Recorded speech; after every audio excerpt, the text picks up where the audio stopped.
ازيكم عاملين ايه يا جماعة؟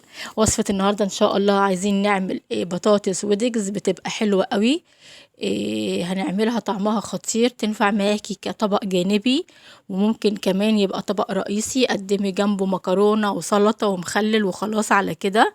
هيكون طبعا بالنسبة لك يوم موفر، وخصوصا كمان ان دلوقتي البطاطس سعرها معقول، يعني شوية توابل من مطبخنا هتفرق معاكي في الوصفة خالص. زي ما انتم شايفين كده مبدئيا يا جماعة البطاطس انا مقطعاها طبعا، بس سبت واحدة علشان اقطعها قدامكم. انا عايزة البطاطس تكون سميكة كده محملة معانا، علشان طبعا هندخلها الفرن. زي ما انت شايفة كده بقطعها سميكة شوية، مش زي البطاطس المحمرة العادية بتاعتنا. ده بالنسبة للبطاطس. عايزين بقى نشوف ايه التوابل اللي احنا هنستخدمها في الوصفة يا جماعة. هستخدم 5 انواع من التوابل، كل حاجة نص معلقة باستثناء البابريكا، هتبقى معلقتين كبار. بص التوابل يا جماعة، نص معلقة من الكمون، او زي ما انتم شايفين نص معلقة من الكمون، ونص معلقة توم بودرة وبصل بودرة وملح وفلفل. البابريكا زي ما قلتلك معلقتين كبار. تقدري تضيفي اي توابل تانية تمام، بس هي يعني التوابل دي كويسة بالنسبة لها. لو انت يعني بتفضلي اي نوع توابل تاني وبتحبي تحطيه في اكلك دايما. الكلام ده كله التوابل اللي معانا هنحطها في بولة زي ما انتم شايفين كده. البطاطس دي يا جماعة بتتقدم في المطاعم بتبقى حلوة قوي، طعمها بيبقى خطير بصراحة. احنا هنعملها في البيت كده زي ما قلت لك، ممكن يبقى طبق جانبي وممكن رئيسي برضو، هيمشي معاكي الاتنين.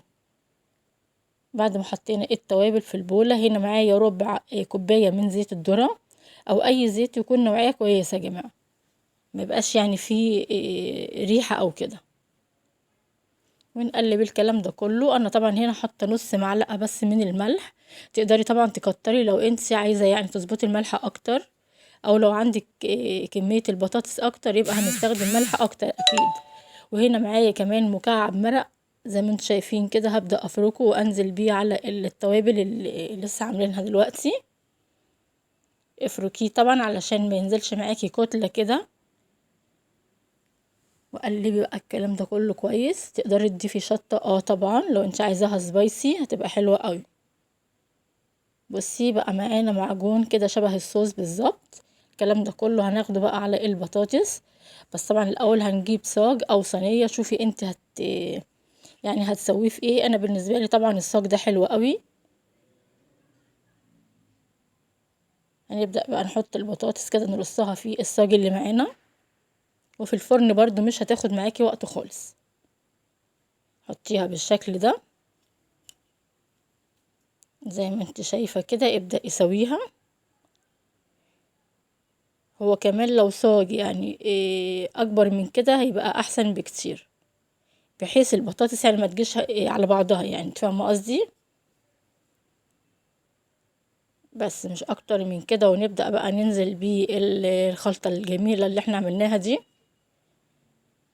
ابدأي شربي البطاطس كده.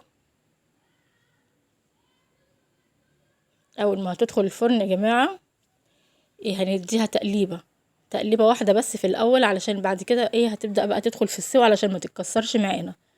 عايزين نحتفظ بشكل البطاطسية زي ما هي كده، او بالمنظر ده اهو. انا دخلتها الفرن طبعا يعني اول ما بدأت تسخن معايا كده قلبتها تقليبه وخلاص. وعلى فكرة كمية الزيت اللي احنا حطيناها دي مش كتير، انت ممكن تفكري ان هي كتير، لا لا لا. وفي الاخر برضو تقدري تطلعيها من الصاج وتستغني عن الزيت اللي هو الزيادة يعني. بس الكلام ده كله على الفرن ان شاء الله نشوفها لما تخرج من الفرن.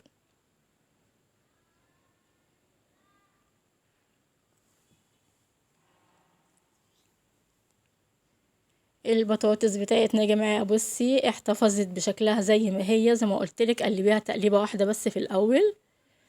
ما تقلبهاش كذا مرة. بصي طعمها خطير وريحتها روعة. ريحة التوابل اللي احنا حطيناها دي حلوة قوي، ريحتها جميلة. جربيها ان شاء الله بإذن الله هتعجبك كتير كتير.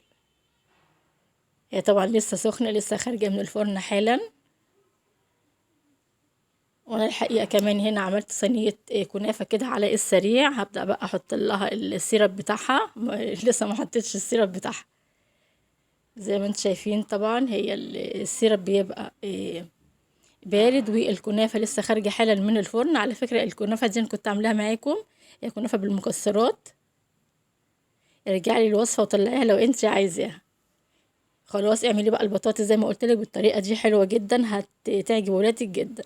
بس كده، وده كان فيديو النهاردة. باي باي حبايبي.